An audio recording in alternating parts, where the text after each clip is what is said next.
I am a watchman. I watch. I listen. I speak. I warn the nations using words that heal, teach, and reveal the will of the Eternal. I am a watchman.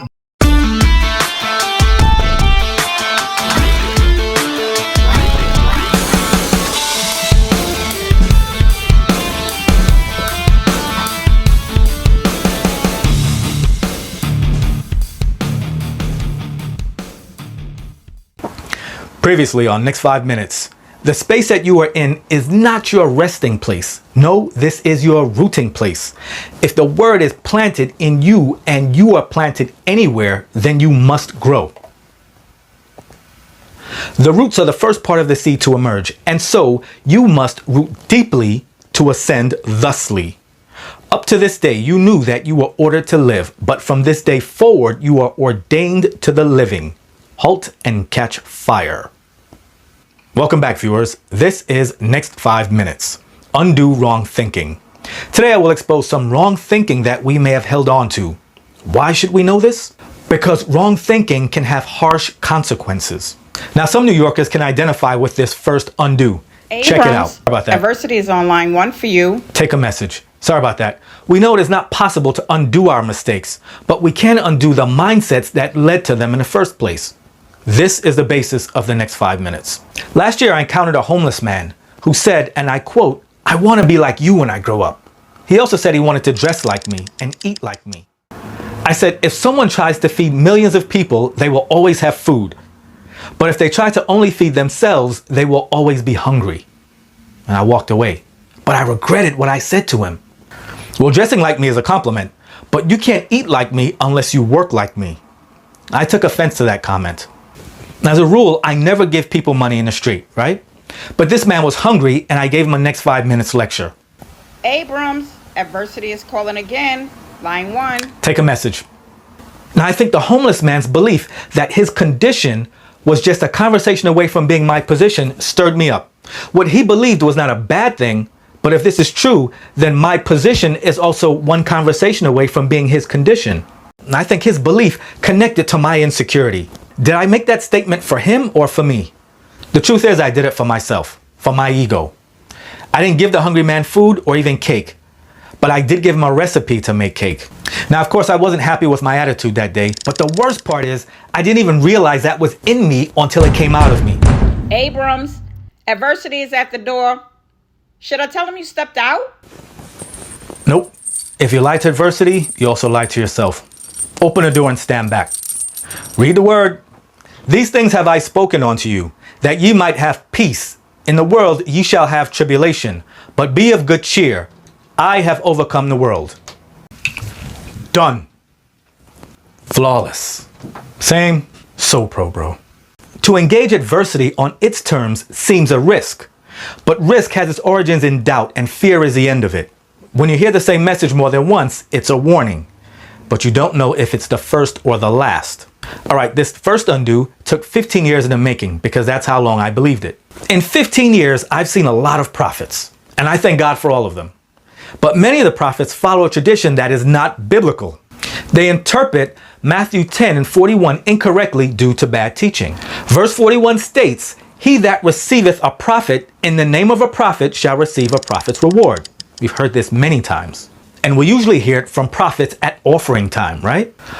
But this verse should not be taken out of the chapter or out of context. I believe this verse speaks to those who come to the aid of a prophet while they are on assignment for God, but has met with some form of resistance. Now, I examined Matthew chapter 10 and broke it down this way. In verse 1, Jesus gives the apostles power. Verses 2 through 19, Jesus gives the apostles direction. In verses 20 through 42, Jesus gives the apostles instructions which are more detailed than just directions. But much of the chapter is concerned with how the apostles should conduct themselves and how to respond in different situations. Now, right after present-day prophets mention Matthew chapter 10, verse 41, they usually tell you about the widow woman, her son, and Elijah. Remember that story? This woman thinks that she and her son will pass away and they just want to eat the little bit of food they have left and be left alone. Elijah says this to the widow woman, "Use some of your oil and flour to make me some bread and use what's left for yourself. because God said that if you do this thing for me, your supplies of oil and flour will never run out. She believes him. She does this, and it's true. Her oil and her flour never run out. This proves to her and to us that he is a prophet of God. Do you see how specific this was? The woman received what she gave Elijah in his need. So if a present-day prophet who met no resistance, no impedance, no issue at all while they were bringing forth the word, while they were on assignment for God, should they receive a reward? No. So should we receive a reward for giving them something? No. Yes, they did preach. Yes, they did teach. They did prophesy. They did lay hands on the saints of God, and they anointed them. But should a prophet receive a reward for that? They had no issue and no problem doing that work. No. So why should we receive a reward, a prophet's reward, if they needed no assistance? Now, this is not to say that a prophet should not receive an offering or an honorarium for the time they spent before the Lord, before the saints, travel time, expenses, etc. Not to mention, some prophets do ministry full time. But the misuse of this verse means that I could give a prophet an extra piece of corn at a barbecue, and what, I should expect to receive a prophet's reward? That's not right. It's like, should a prophet get a reward for turning on a light switch? What if we run in front of the prophet and say, no, let me do that, and turn on the light switch? Should we receive a reward for that? Come on. We're making idols out of the prophets. Okay, let's undo some more wrong thinking. God will not give us authority without ability. Jesus has the authority to spread the gospel. But does God give Jesus disciples? Nope. Does he give Jesus a church? Nope. God doesn't even give Jesus sandals. When Jesus must feed the multitude, does God give Jesus the food? Nope. Jesus doesn't even ask God. He gets it himself. You see that? He has supernatural authority, and so he has supernatural ability. Now let me apply this to my life. Sometimes God will give us an idea, but this doesn't mean that we have the authority to act on that idea right away. And I learned this lesson too many times. I incorrectly said, if God gave me this idea, it is blessed, and so it must be successful. Nope. What happened is I got ahead of God. Now I know that I did not have the authority to move forward with that idea on the day that I received it. That's a message. So the scriptures tell us that wisdom is the principal thing. Therefore, get wisdom. 2 questions. And with all you're getting, God get understanding. David's victory. Okay, why would David need to do this? Situations. He's already anointed king. Word. By himself, he's already killed lions, bears, and a giant. So my wisdom was compromised. He has an army, but he still stops to ask God what to do. Now see, that's what I should have been doing. Now what makes asking God the best course of action? It's because the enemy will never do that. The enemy will never ask God what's next. He will never wait on God. That's our advantage. As the enemy changes his tactics and we are unaware of it, God knows, and he will adjust us directly if we can stop to wait and receive from him.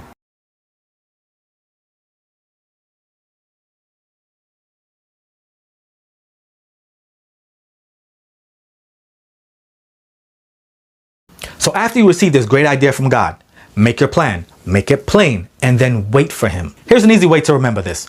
Receive, plan, wait. Receive, execute, wait. Receive, praise, celebrate. That's 3 parts receiving, 2 parts waiting, and 1 part everything else. I like this approach. Let's apply this same approach to struggling marriages. Do you know that you can marry the right person at the wrong time? God could let you know who your future spouse will be.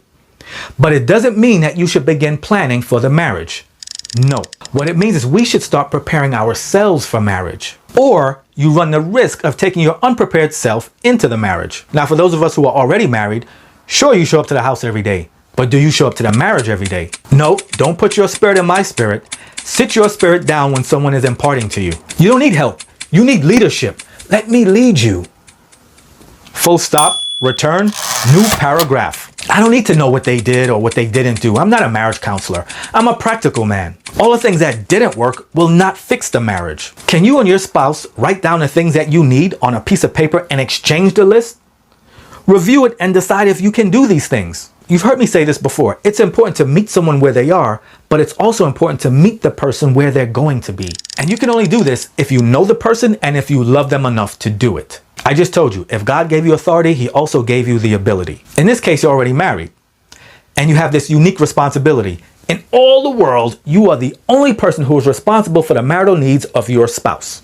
Listen to me. Which one of you will live with a broken shoe? Would you get up to go to work with shoes that you know were broken day in and day out?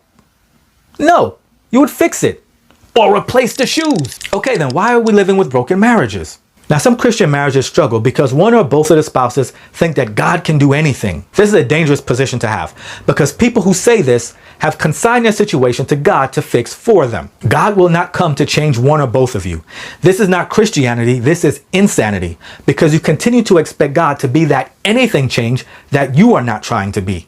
I don't know about you, but I'd rather be single by myself than married and committed to promises. Now, if your train of thought ends here, I strongly urge you to go back to the beginning of this section to gain more understanding. Now, I thought looking at vows could be useful, and I found some on marthastewart.com. They have a list of about a dozen that different faiths use. I picked a non-denominational, it's just an example. Take a look at these words.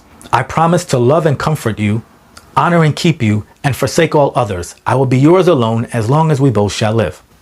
It's pretty cool. Now look at how interesting this is. This is exactly the way the website displays it. It says wedding vows, not marriage vows. The wedding only lasts a day. The marriage should last a lot longer than that. We hope, right? That's so telling. All right, I'm not going to be overly critical. What I really want to focus on is these lines. I promise to love and comfort you, honor and keep you, and forsake all others. I will be yours alone as long as we both shall live. Now note how these marriage vows are statements designed to be made with a sober mind. You must remember to put your feelings within the context of this text when you and your spouse are at odds. If you make your arguments with love for your spouse, desiring to comfort them, honor them, and keep them, forsaking all others, then the matter should be over before it ends. Do you see the purpose now? This approach should not keep you coming back. It should keep you from leaving in the first place. You know, I keep saying if more people knew spiritual law, fewer people will be praying for miracles. Years ago, my young son asked me, Dad, where do babies come from? He had this really sweet, innocent look on his face. And I was like, But it caught me off guard and it made me feel uncomfortable. I wasn't prepared for this conversation. But I did ask him, hey man, didn't they teach you that in school? He said, no. I said, well, what about your friends? Aren't they talking about this?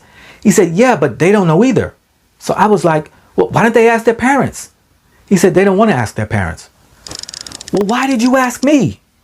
Okay, all the wrong responses. I get it. So I looked for some videos on how to broach the subject and how to neatly cover it. But I couldn't find anything that was good. So I said, I'm just going to sit him down and talk to him. I said, son, you know, boys have this part and girls have this part. And you put them together. And he was like, oh, that's disgusting. And I was like, I know, I'm sorry. So he freaked out, which caused me to freak out. We're both freaking out. I'm like, And you know what? My son never told his friends. I know this because 2 years later, after we had a series of conversations about sex, he tells me, Dad, we learned sex ed in school today. I'm like, oh yeah? How was it? He's like, okay, but my friends, they really freaked out. I was like, well, they didn't know? He goes, no, they didn't know. I was like, well, what about you? He said, you already told me that stuff. So wait, this information that all your friends were so curious about, you have and you do not share? But I was like, yeah, Abrams, you did the right thing, man. You got it right. Eventually, after a really bad start. So my experience learning about sex was different from my son's. I was a few years older than him, but I recall lying on the floor watching cartoons. And this female character comes in and she kind of sashayed in. And all of a sudden I felt really different, like I've never felt before. And I was like, oh no, what is happening? But I felt shame. I didn't want to talk to my mom about this. So I did what any preteen would do, right? I told my friends and they said, hey, that happened to me too. What does that mean? We were like, I don't know. It would be another year before we had a sex ed class and learned, about sex. But in the case of my friends, they got that feeling when they saw a real girl. Remember, I got that feeling when I saw a cartoon girl. Is that weird? Yeah, that's weird. I'm weird. So the sex ed class that I eventually had in school was clinical with a lot of scientific explanations. And that's good. That's cool for what it is, right? But I think it would have been better if I had that conversation at home first. But we did get through it, and from that day on, I decided to stay ahead of these important kinds of discussions. Here's something else that I want to undo. Some religions will tell you that we are co-creators with God. This is not true. Creation is over. God created everything in 7 days, and he even created the state of rest, because on the seventh day, after he finished creation, he rested. Ecclesiastes 1:9 says, there is nothing new under the sun. End of story. You can tell me that scientists have created new elements. This is not really true. What they did was invent a new element because the materials that they used were already created. So God is the creator because he already created. Man is an inventor. Now let's look at what creation is. It is bringing something into existence for the first time without the aid or inclusion of anything else. Here's an example. God created the earth out of the void. There was nothing. He had no assistance. God creates light with nothing else other than his words. The closest thing we come to creating is procreating. And we just talked about sex ed. But that is, we lend ourselves to the process of bringing new life into existence. What did I say? God is the only creator, and creation is finished. We were not around when God created, and so we are not co-creators.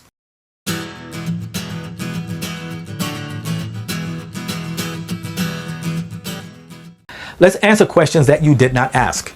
Do I pray over the next 5-minute sessions? Yes. I offer prayer in advance of every recording. Do I pray whenever the archives are opened? No. There's no need to pray over the archives because it is in a heavenly place. Simply, it is, just as I am, and it will remain for as long as I am. The archives cannot be blocked, stopped, or accessed by usurpers. So the first item comes from the last session, which was Halt and Catch Fire, A Seed Grows in Brooklyn. After thinking about it, I just thought, no, this is not a good idea, so it didn't make the cut. But let's take a look at what it should have been. So the people who saw you as insignificant, small as a seed, they buried you and walked on top of you. They put you in the medium that you needed for growth. The next time that they see you, they will wonder, how did you get here? How did you get so big? And you would say, shut up. Take your shoes off. This is holy ground. The Lord thy God did bless me in this place, and he did raise me up. He changed the name of this place from adversity to touch not my anointed, do my prophets no harm. But these words in the mouth of a prophet sound like this. Now it was the slap that caused me to take it out because I didn't want people to say, oh, why are you slapping someone on holy ground? Okay, next item. I had a struggle finding graphic artists who had the talent, the availability, and the price point that I needed to produce these videos. So the last straw was when I met this artist, and to his credit, he was honest. He said, look, I don't think I can do what you're asking me to do. And I said, no, it's okay. I'm a motivational person. I inspire people. I will give you the technical knowledge on how to do this. You can do it. Sure enough, the guy did it, and it turned out great. Only he wanted to charge me 3 times what the job was worth. So I said, hey, not only did I motivate you to do something that you didn't think you could do, I also gave you some technical skills that you can use forever. He was like, yeah, but I would prefer if you paid me this because of all these other reasons. And I was like, okay. I didn't want to produce a video with any animosity or any hard feelings surrounding it. Paid the guy's money, and that was the last time that I paid someone to do any graphic art for me. So the last several thumbnails I designed myself. So what did I learn from that experience? If God gives you the authority, he will also give you the ability. Frenemy 3, Watchman on the Wall, gets a fresh new thumbnail. See the woman hiding behind me and her resources? She looks happy because she knows that I can't see her. But there's an eye in the sky looking at her, looking at me. So which thumbnail do I like the best? It's always the current thumbnail. The one that I just made is always my favorite. What do I think about critics? Well, critics are boring, but the nonsense that they put me through has helped me to overcome the nonsense I was putting myself through. Critics know that their tongue is sharper than a two-edged sword, and they are as plentiful as grass. But what is grass to the goat?